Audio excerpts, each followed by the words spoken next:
പ്രിയപ്പെട്ടവരെ, ഇന്ന് നമ്മൾ വ്യത്യസ്തമായ ഒരു വിഷയത്തെക്കുറിച്ചാണ് സംസാരിക്കുന്നത്.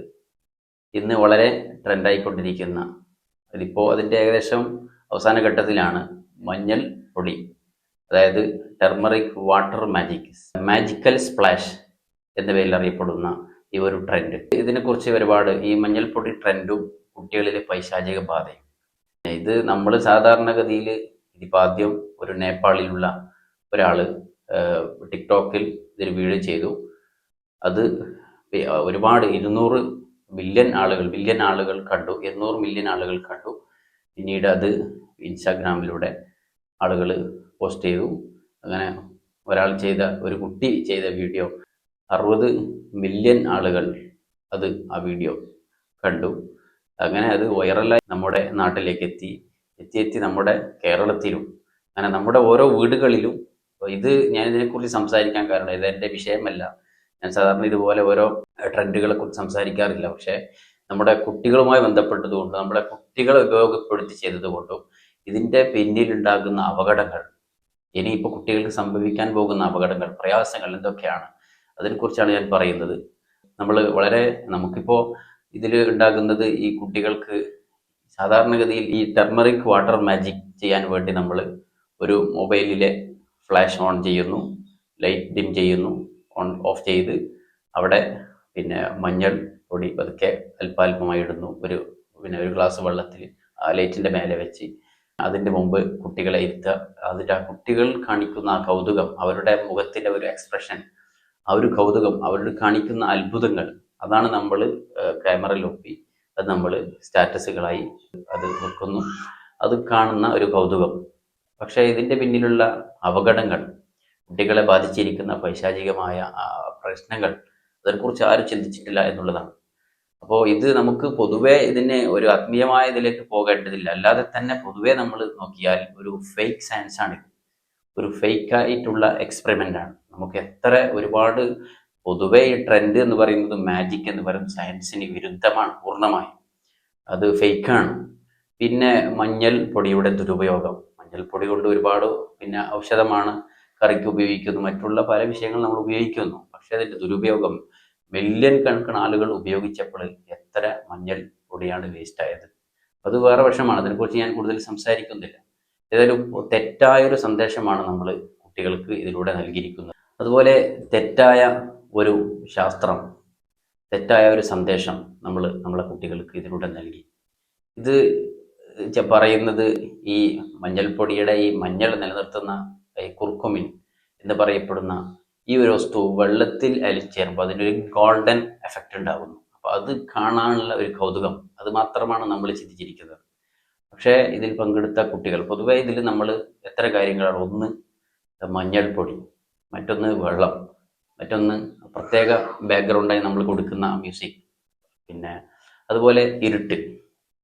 ഇവിടെ ഈ 4 വസ്തുക്കളും പിശാചിന് ഏറെ ഇഷ്ടമുള്ളതും അതിൻ്റെ സാന്നിധ്യം കൂടുതലുള്ള വസ്തുക്കളുമാണ്. ഇരുട്ടിനെ കുറിച്ച് പൊതുവെ പറഞ്ഞിരിക്കുന്നത്, ശൈത്താന്മാരുടെ ഈ പിശാചിനെ കുറിച്ച് പ്രത്യേകമായി വിശേഷിപ്പിച്ചിരിക്കുന്ന അമീറുൽ ദുൽമ, അതുപോലെ സുൽത്താനുൽ ദുൽമ, ഇരുട്ടിൻ്റെ രാജാവ് എന്നാണ്. ഇരുട്ടിലാണ്. അതുകൊണ്ടാണ് പ്രവാചകർ സല്ലല്ലാഹു അലൈഹി വസല്ലം പഠിപ്പിച്ചത്, അത്തിഫിഉൽ മസാബിഹ ഇദാ റഖത്തും, നിങ്ങൾ ഉറങ്ങുകയാണെങ്കിൽ വിളക്കുകൾ നിങ്ങൾ കെടുത്തണം. അതിന് എലികൾ വന്ന് വിളക്കുകൾ തട്ടിയിടുകയും തീപിടിക്കുകയും ചെയ്യും, അതൊരു കാരണമാണ്. അത് അല്ലാതെയും മറ്റു കാരണങ്ങൾ പറഞ്ഞിരിക്കുന്നത്, ഫൈന ശൈത്താന തസീറു ഫിദ്ദുൽമ, പിശാച് ഇരുട്ടിലാണ്, രാത്രിയിലാണ് അതിൻ്റെ സഞ്ചാരം കൂടുതൽ ഉണ്ടാവുക.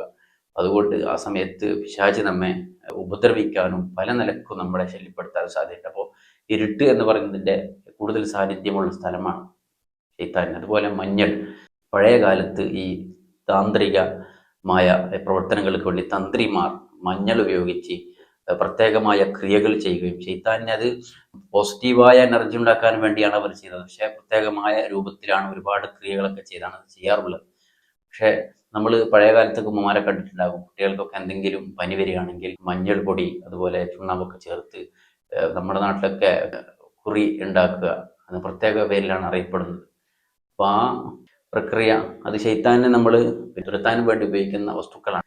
ഏതായാലും നമ്മൾ ഇവിടെ രണ്ടാമത്തത് ഈ ഇരുട്ടിലുള്ള ലൈറ്റ് പ്രത്യേകമായി ഇരുട്ടാക്കിയിട്ട് അവിടെ പ്രത്യേകമായി ലൈറ്റ് നമ്മൾ പ്രകാശിപ്പിക്കപ്പെടുകയാണ്. അപ്പോൾ അത് പിശാചിന് കൂടുതൽ താല്പര്യമുള്ളതും പിശാചിൻ്റെ സാന്നിധ്യം കൂടാൻ സാധ്യതയുള്ളതുമാണ്. അതുപോലെ മറ്റൊന്നാണ് പ്രത്യേക രൂപത്തിലുള്ള സംഗീതം.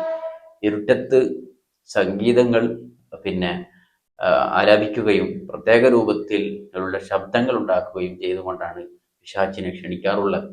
അപ്പോൾ എല്ലാം കൂടി നോക്കുമ്പോൾ നമ്മൾ ഇവിടെ വളരെ അപകടം വരുത്തുന്ന ഒരു രൂപമാണ് നമ്മൾ ഈ ട്രെൻഡിലൂടെ നമ്മൾ കുട്ടികൾക്ക് നൽകിയിരിക്കുന്നത്. ചിലപ്പോൾ ചില ഉമ്മമാർ പറയും നമ്മളെ കുട്ടിക്ക് ഒരു പ്രശ്നമില്ല, പക്ഷേ ഈ മഗ്‌രിബ് സമയമായി കഴിഞ്ഞാൽ ഡോർ അടക്കണം, പാത്രങ്ങൾ പൊത്തിവെക്കണം, കുട്ടികളെ പുറത്ത് വിടരുത് എന്നൊക്കെ ഹദീസിൽ കാണാം. കാരണം ആ സമയത്ത് പിശാച് ഇറങ്ങുന്ന സമയമാണ്. പിശാചുകൾ കുട്ടികളെ അടിക്കാനും ആക്രമിക്കാനും സാധ്യതയുണ്ട് എന്ന് വളരെ വ്യക്തമായി ഹദീസിലുണ്ട്. അത് ചിലപ്പോൾ അതിൻ്റെ എഫക്റ്റ്, അതിൻ്റെ പ്രയാസം അപ്പോൾ കുട്ടികൾക്ക് ഉണ്ടായിക്കൊള്ളുന്നില്ല. പ്രത്യേകിച്ച് കുട്ടികൾക്കൊക്കെ ഭാവിയിൽ ഒരുപാട് കുട്ടികൾ എത്ര ചികിത്സിച്ചിട്ട് മാറാത്ത, പേടി മാറാത്ത കുട്ടികൾ, ഇരുട്ടിനെ പേടി, വെള്ളത്തിനെ പേടി, പ്രത്യേകിച്ച് വെള്ളം. നമ്മൾ വെള്ളം കൊണ്ടാണല്ലോ ഇത് കളിക്കുന്നത്.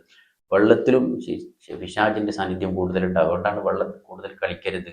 നമ്മൾ ഈ വെള്ളത്തിൽ തന്നെ പ്രത്യേകമായ ശൈത്താനെ പരിചയപ്പെടുത്തി വലഹാൻ, അത് വെള്ളത്തിൽ ആളുകളെ ഈ ഇങ്ങനെ വെള്ളത്തിൽ കളിച്ച് ആ വെള്ളത്തിൽ നിന്ന് പിശാചിൻ്റെ ഈ പിന്നെ ബാധയേറ്റ കുട്ടികളാണ് ഭാവിയിൽ ഈ ഒസിഡി, ഈ ഒസ്വാസ് എന്ന് പറയുന്നത്. ഈ വെള്ളത്തിൽ തന്നെ ഇങ്ങനെ കളിച്ചുകൊണ്ടിരിക്കുന്ന ഒരവസ്ഥ, അത് പ്രത്യേകമായ പിശാചിൻ്റെ പ്രവർത്തനം മൂലമാണ് അതുണ്ടാകുക. ഒന്ന് വെള്ളം, മറ്റൊന്ന് മഞ്ഞൾപ്പൊടി, മറ്റൊന്ന് ഇരുട്ട്, മറ്റൊന്ന് പ്രത്യേക രൂപത്തിലുള്ള വേഗനോട് കൊടുക്കുന്ന മ്യൂസിക്.